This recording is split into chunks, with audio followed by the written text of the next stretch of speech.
Hey, good afternoon, guys. I am Metaphysical Mike. Hope all of you are having a fantastic day. On this community, we're all about expansion on the mind, body, soul, taking you to a whole new level of peace, joy, and happiness. I can't believe I just did a 360 degree turnaround. But anyway, today I'm going to be discussing about vulnerability. Why we need to be vulnerable and express who we are to the world. Let me say by first starting off on this, the world is going through a massive spiritual awakening. More people than ever before are waking up to the truth of who they are. And I'm not talking about just in this valley, they think the world, because the Maya, that's the illusion world. I'm talking about beyond the physical senses. When you take the word metaphysical, meta breaks down to beyond the five senses, beyond what you can see with your own two eyes, what the brain can, try to process all that information and really take it in and understand and interpretate, like what is beyond the physical plane of existence.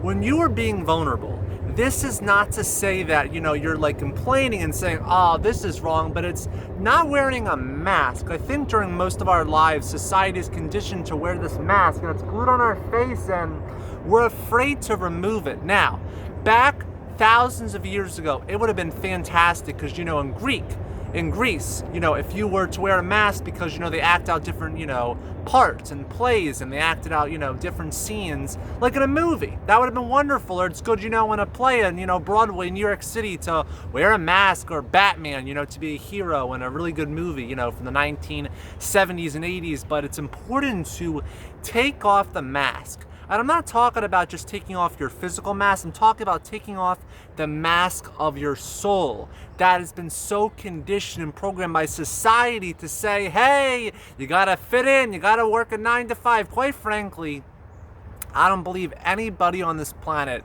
was meant here to work a 9 to 5 job. I never, ever, ever thought when I was younger that we're just here to work a 9 to 5, go home, watch some basic TV show, have a basic job, and have a basic lifestyle, have a basic relationship.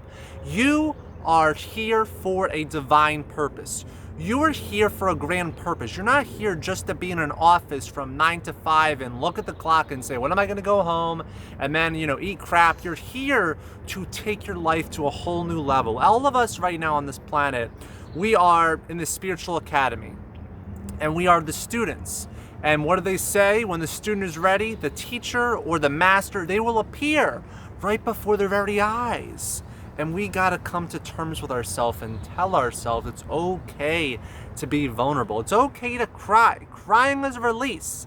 If you feel bad crying because of your friends or family, don't feel bad at all. I have cried so many times during the last 3 to 6 months. Some days I wake up and I feel such gratitude for being alive, or for, having this incredible community on just all throughout the planet of all these people awakening, and I see these positive movements and people making podcasts, and Victor Odo and Aaron Dowdy, all about expansion on consciousness, and then Victor Odo leading you through the spiritual awakening, navigating you through the spiritual awakening process, or Lior, or I see Lee Harris talk about the energy to let you guys know that you're not crazy, to let you know that if you're feeling these energies, if you're going through a lot of ups and downs, you are not, having bipolar. I don't believe it's just bipolar. I believe that we are clearing lifetimes of pain, of timelines when we were hurt, when we were killed, when fear was instilled into our subconscious mind. And I believe that these energies, some of it's passed down through genes, through, the DNA, through different coding. I do believe that, but I also believe that fear, people say, oh, I have irrational fear to this, is because in a past lifetime it occurred, and sometimes we get in certain states, or, the subconscious can't tell the difference between what's real and what's imaginary. And you got to realize that you are having neurogenesis occur in the hippocampus part of the brain, and this is basically like the birth of new neurons. And Hebb's law simply states neurons that fire together wired together, and they create a brain a synapses. And there are, millions of different, connections that are being fired every single day that establish these connections, and they affect the central nervous system, and they affect the whole entire biochemical reaction of the body, the physiological responses. We're talking about the cortisol, we're talking about the dopamine, the feel-good chemicals, endorphins. When you're sweating, when you're punching a punch bag, you're releasing these feel-good chemicals known as endorphins. So once you release these endorphins, you start to build a stronger immune system. You get stronger and stronger. And I don't believe anybody is here by accident. I don't believe any accidents. The things that I've seen lately, the synchronicities, and you guys can agree.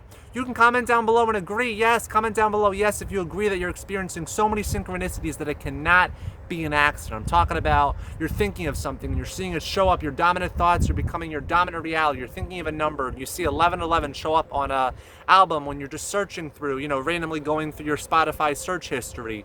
Or you're talking to a person, you're thinking of someone, and then they call you, or you're thinking of something and it shows up on the back of a truck, the exact word. Or you're flipping through the stations in your Chevy truck, or in your Ford F-150 Ford, and you're looking on, thinking of a song, and then you turn the dial and you hear the tune. There are no accidents in this universe. Everything is happening for a divine purpose. It's the law of cause and effect. Without something, taking place, we're going back to the 7 Hermetic principles. As above, as below, as within, as without. We're talking about the law of polarity, the law of duality, the law of gender, masculine, feminine, you can't have without. And it's all has to do with the universal force, the universal energy, that everything is all connected. So if you say, why would that happen? Why would some tragedies are out of our control, and we only can control how we're responding. A lot of people, they react, they get mad when someone cuts them off in traffic, but have they thought to take a moment, to get a few deep breaths, and really think about what to say, or to bless that person, or to realize that things are not as personal as you may think. We think that someone is out to get us, but in reality, they're having a really tough day. Have you ever thought maybe someone who bullied you from your childhood, they were going through an abusive relationship, maybe their mother was an alcoholic, maybe they lost their sister to a disease, maybe they're failing, maybe they don't love themselves, maybe they're lacking self-worth. So let me ask you this. Is it really, really important to be right or to be kind? Which is better? To be kind or to be right in any situation? You would rather be kind. If you have a decision where you come into a scenario where, is someone trying to prove they're saying, oh, well, I'm right. It's about pride. Ego sometimes gets in the way. It's the 3D based type of control that we've lived in for so long, that ego, that fight or flight that says, I gotta be right. I gotta just be right. I gotta have my pride on my sleeve. I gotta wear pride on my sleeve so the whole world can see me. But you don't need to do that. You need to be true to yourself. You need to stay true to who you are. So if you're going through these ups and downs, you are not alone. You're just having a massive spiritual awakening, and it's affecting the whole entire planet. And it's time to strip away the mask. I'm not afraid to cry. I'm not afraid to say I've been in pain. I'm not afraid to say that I've gone through crazy cycles, or I'm having some relationship issues with some of my family members because they don't get me, or my dad and I aren't as close as we used to be. I'm not afraid to say that, because that is a struggle. It's not a struggle, it's a challenge. Instead of saying the word problem or issue, you want to say it's a challenge. It's a challenge, but challenges are sent to build us stronger, and everything that is happening for the greatest good, for our greater good as humanity. By clearing old things that no longer serve us, by dealing with these emotional issues, these hardships from childhood, it actually is going to be healing. Everyone on the planet needs healing. Everyone needs healing, love, and compassion. Isn't that what anyone really wants in life? To be loved, to be understood, to understand that their point is being across. Look, you don't have to agree with what's being said, every single person. You don't have to agree, but just process. If someone gives you a suggestion, sometimes we say, oh, I gotta be right. No. Sometimes you gotta ask for help. I'm 21. And sometimes I'm afraid to ask for help. There's certain things I don't know how to do. There's certain things you don't know how to do. I don't drive. I don't have a license. I don't know how to do Adobe Photoshop. I don't know how to start a car. I don't have a car. I don't have a license, like I said. But I'm showing you my vulnerability because you guys can be vulnerable too. I've had some crazy ups and downs. I know a lot of us right now, but it's all part of the clearing. So we're moving into a higher vibrational time. I call it the higher harmonic choir. It's like this harmonic choir of angels that are releasing all things no longer serve us, so we can play a tune that our soul can remember. And just like a tree, sometimes your soul needs nurturing. You need to water it. You need to bless you, bless yourself, bless others, and bless the planet. Thank you for watching. I appreciate your love and support. We went really deep. I think we made I think it's been close to 11 minutes, but I wanted to come on here to share what I've been experiencing so you guys don't feel the fear as much, because there's nothing to fear except fear itself. When you get in this, old brain, the reptilian brain, one of the oldest brains for humanity, realize that sometimes you're going to be in the fight or flight response. When you open a door, sometimes, your mind's going to say it's a burglar, but it's not. But the subconscious mind can't tell what's real or what's imaginary. So love yourself, hug yourself, look in the mirror today and say, I love you. God, do I love you? And start writing affirmations and starting with the word I am powerful, I am loved, I'm enough.